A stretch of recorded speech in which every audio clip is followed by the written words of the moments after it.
I was at a market looking at a leather bag.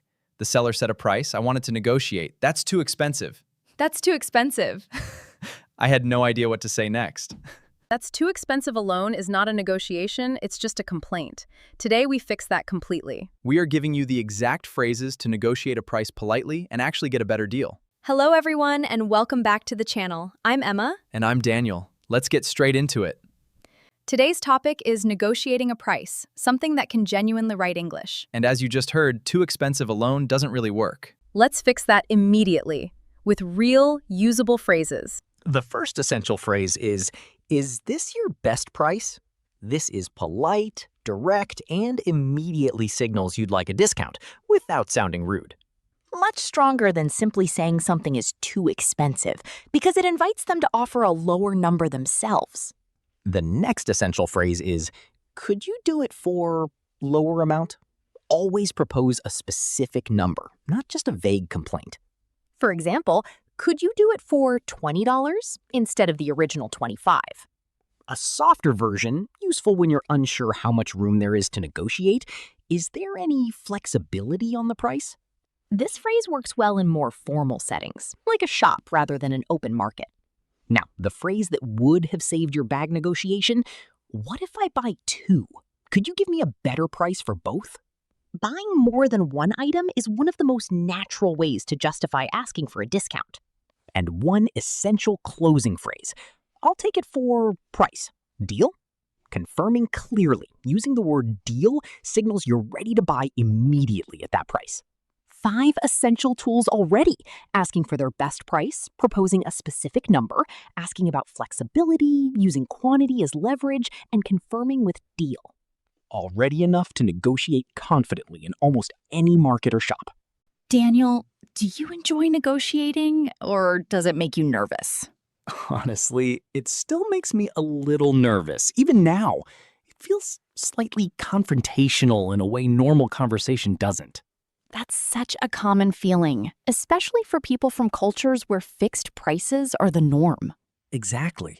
In many countries, prices simply are what they are, so negotiating feels like breaking an unspoken rule. Right. But in many markets around the world, the seller actually expects and even enjoys negotiation. It's part of the normal transaction, not rude at all. That reframe helps a lot, actually. If they expect it, I'm not being difficult, I'm just participating normally. Exactly the right mindset.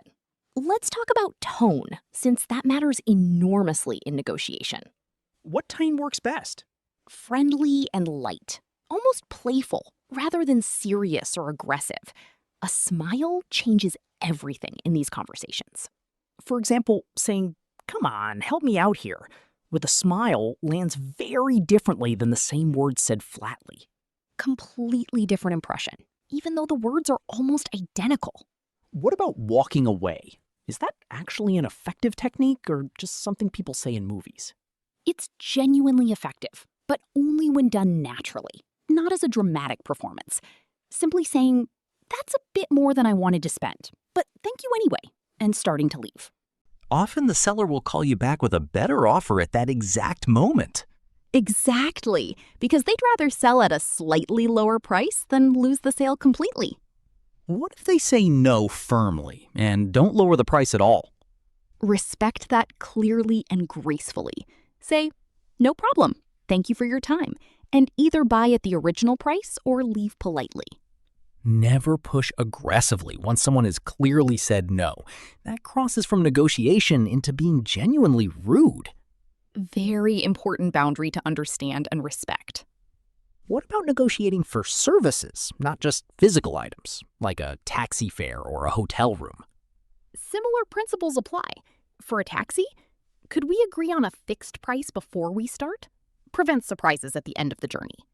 For a hotel, is there a discount for a longer stay, or do you have a better rate for cash payment? Many hotels genuinely do offer better rates for cash or longer bookings if you simply ask directly. Let's cover a useful grammar point now. We often use conditional sentences when negotiating. If I do this, would you do that?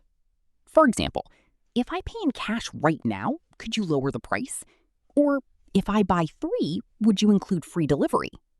This structure sounds natural and shows you're offering something in exchange, not just demanding a lower price for nothing.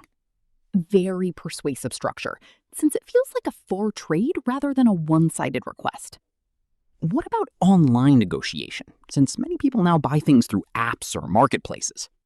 Written negotiation follows similar rules, but tends to be a little more formal in tone.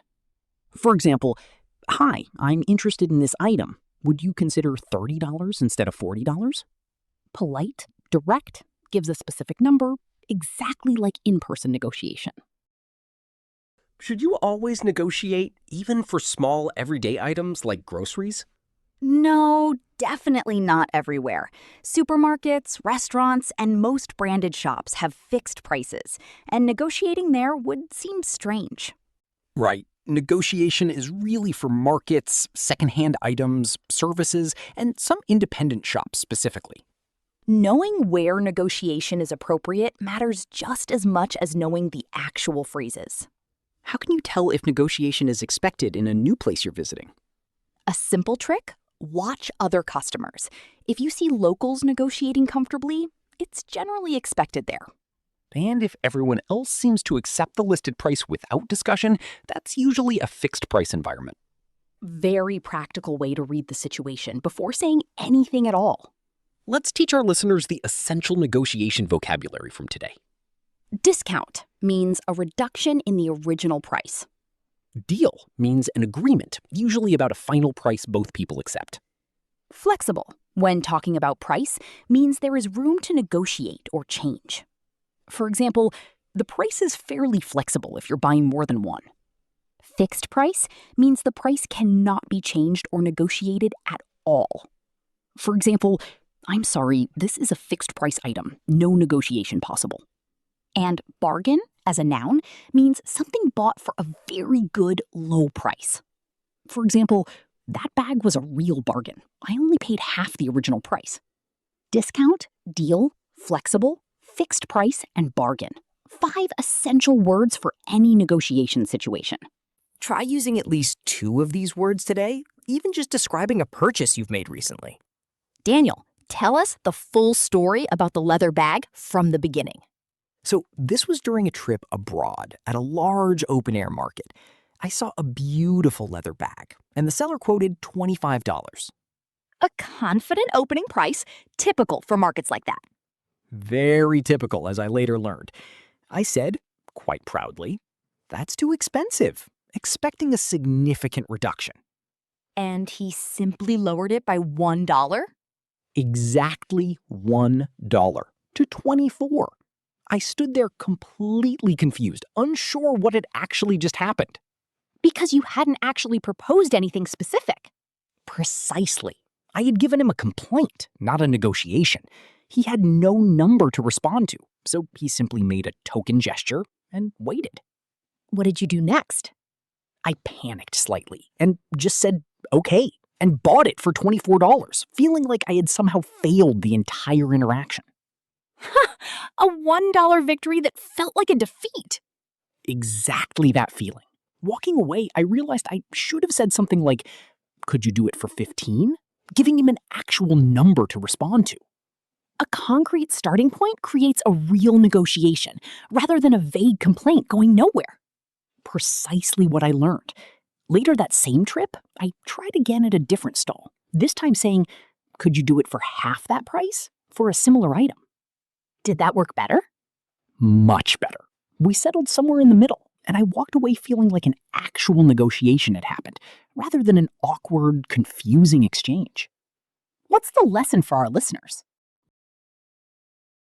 Never just complain about the price. Always propose an actual number. Vague complaints get vague, meaningless responses. A specific number invites a specific, real negotiation. Did you use this lesson again later in the trip? Constantly, actually. By the end of the trip, I was negotiating fairly confidently, always starting with a specific counteroffer. How much lower did you typically start compared to the original asking price? Usually around half. Then we would meet somewhere in the middle through a few rounds of back and forth. That's a very common, sensible approach in most negotiation-friendly markets. It genuinely became one of my favorite parts of traveling once I understood the actual process properly. From confused and slightly defeated to genuinely enjoying the interaction. Completely transformed just from learning a few specific, confident phrases. Everyone, have you ever tried to negotiate a price in English? How did it go? Tell us in the comments.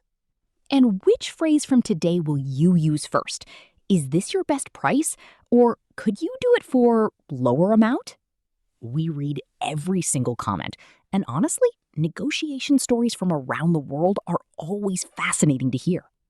If this episode helped you, please like it and subscribe for a new episode every week. In our next episode, we are talking about something every single English learner struggles with: why you study new words and then completely forget them the next day. We'll explain exactly why this happens and what actually works to make vocabulary stick permanently.